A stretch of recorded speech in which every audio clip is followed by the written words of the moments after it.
Bobby Chris Ngobrol segera dimulai. Siapkan diri kamu untuk menerima informasi edukatif yang asik dari Bobby dan Chris. Cari posisi dan kondisi yang senyaman mungkin untuk mendengarkan episode kali ini. Selamat mendengarkan. Dung dung dung dung.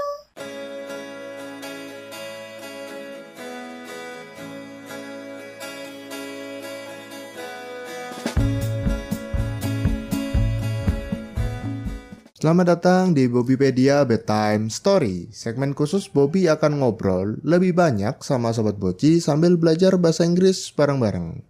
Segmen ini biasanya muncul di setiap minggu pertama, agak lewat dikit ya.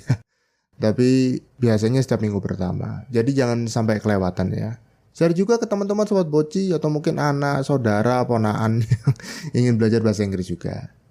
Akhirnya. Kenapa sih? Ya kan itu. Setelah 3 minggu absen episodenya. Biasanya Bocin akhirnya muncul tiap minggu sekali. Nah sekarang Bocinnya muncul lagi. Nah bareng Bobby sekarang di Bedtime Story. Semangat sekali kamu. Oh ya harus semangat. Ya kalau kamu pengen kangen dengerin Bocin ya bisa di mini podcastnya. Capek promosi terus ya. Sudah. Jadi memang penyebab absen 3 minggu ini sebenarnya karena bukunya yang aku mau baca itu, yang mau aku review, mau aku share itu nggak sempat kebaca-baca. Akhirnya episodenya mundur sampai sekarang. Ya Chris lagi sibuk ya akhir-akhir ini. Iya banyak yang harus disiapin sih, dari kerjaan juga dari podcastnya sendiri ini juga ada banyak yang mau disiapin gitu. Nah Bobby mau bilang suruh fokus lagi gitu habis ini ya sama pendengar lama gitu, kayak kapan lalu biasa-biasanya. Mesti kok sensian. Kan memang biasa gitu. Nggak. Kali ini beda. Beda kenapa? Ya Bobby yakin Chris masih inget lah Bobby bilang kapan lalu itu harus fokus sama pendengar lama, harus konsisten. Ya Bobby cuma mau kasih semangat aja sih. Oh, pikirku Bobby biasanya kan nginget-ngingetin gitu. Jadi kebiasaan mesti ngomongnya gitu. Ya Bobby kan sudah belajar banyak sekarang Chris. Bareng-bareng Sobat Boci belajar. Masa 2025 Bobby gitu-gitu mulu.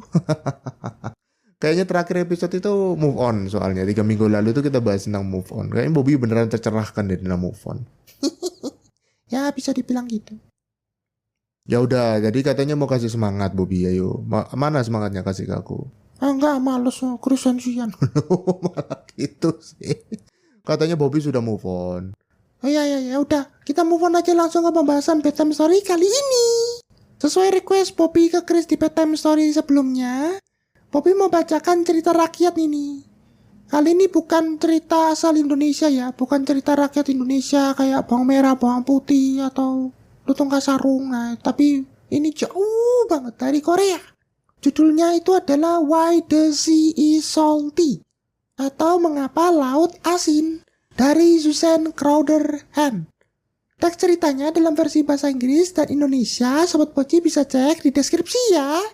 Spoiler dikit ya, laut asin ini bukan karena ikan keringatan di laut ya. Selamat mendengarkan. Why the Sea is Salty. Hundreds of years ago, there was a king who had a very unusual stone hand mill. It looked like any other stone hand mill, but it had special powers. All one had to do was say what one wanted, and then in and out would come what had been requested. If gold was requested, gold would come out. If rice was requested, rice would come out. Whatever was requested, the small hand mill would produce it. A thief made up his mind to steal the hand mill because once he had heard of it, he couldn't get it out of his mind. For days and days, he thought about how to steal it, but he could not come up with a plan. Then one day, he dressed like a scholar and visited a court official who had access to the royal palace. They chatted about this and that, and finally the thief said, I heard that the king buried his strange hand mill in the ground. because he doesn't trust his ministers. What's that? The king doesn't trust his ministers? Where did you hear such talk? That's what they say in the countryside, said the thief, happy he had sparked the man's interest. They say the king dug a deep hole and buried the handmill because he is so afraid that someone will steal it. That's nonsense, said the official. The king's handmill is beside the lotus pond in the inner court. Oh, is that so? Said the thief, trying to control his excitement. No one will dare to try to steal the king's handmill, said the official. Who would even think of trying when the thing is lying right beside the lotus pond, where there is always lots of people coming and going? The thief was so excited that all he could say was yes and that's right until he was able to leave. For many days, the thief studied the situation. Then one very dark night, he climbed the palace wall and stole the handmill from beside the lotus pond. He was brimming with pride and confidence as he made his way back to the wall. But once outside the palace, he was overcome with fear of being discovered. His heart skipped a beat every time he met someone on the street. He decided to steal a boat and go to his hometown to hide because he knew that once the theft was discovered, everyone in the city and on the roads will be questioned. Once at sea, the thief lay back against the bow of the boat and laughed. Then he began to sing and dance as he thought about how rich he was going to be. Then he thought about what to request from the handmill. He did not want to ask for something common and easy to obtain. Salt, salt, he suddenly shouted. I'll ask for salt. Everyone needs salt. I can sell it and become a rich man. I'll be the richest man in the country. He fell down on his knees and began turning the handmill, singing as he did, Salt, salt, make some salt. Then he began dancing and singing about being a rich man.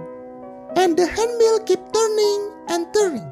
Salt spilled over the sides of the small boat, but the thief just kept dancing and singing and laughing, all the time thinking about the big house he was going to have and the numerous servants who will serve him lavish meals. Finally, the boat was so full of salt and it sank to the bottom of the sea. And since no one has ever told the handmill to stop, it is still turning and making salt, which is why the sea is salty. Bobby sih kalau dapat alas sakti kayak handmill itu, kayak pencuri tadi yang minta makanan yang banyak banget. Bobby suka makan soalnya. Minta kok garam. Tapi yang namanya juga cerita ya. Bobby bacakan beberapa kosakata sulit di cerita tadi beserta dengan artinya. Didengarkan baik-baik ya. Pertama ada unusual, yaitu kata sifat, artinya tidak biasa atau unik. Lalu handmill ini kata benda, artinya penggilingan tangan. Itu loh yang dari batu yang bulat ada kayunya, habis itu penata yang diupin-ipin loh. Nah coba sobat Boci searching aja deh, pasti nemu. Scholar adalah kata benda, artinya cendekiawan atau orang pintar. Kemudian minister adalah kata benda, artinya menteri atau pejabat. Lalu countryside adalah kata benda, artinya pedesaan. Mungkin sobat Boci lebih umumnya sama kata village ya, tapi itu sama kok, artinya sama dengan village. Lotus adalah sama kata benda, artinya bunga teratai. Brimming adalah kata kerja bentuk ing, berarti dipenuhi dengan frasa tertentu. Bow di konteks cerita ini adalah kata benda, yang berarti bagian depan kapal. Dan yang terakhir adalah lavish, yang merupakan kata sifat artinya mewah atau mahal. Nah, gimana menurut Sobat Poci soal cerita tadi? Tulis pendapat Sobat Poci di kolom komentar ya, biar bisa jadi lebih baik lagi. Pesan dari cerita tadi adalah jangan sekali-sekali mencuri kepunyaan orang lain ya. Karena barang tersebut punya orang lain, bukan punya kita. Pastikan kamu bertumbuh bareng versi kecil dan dewasamu.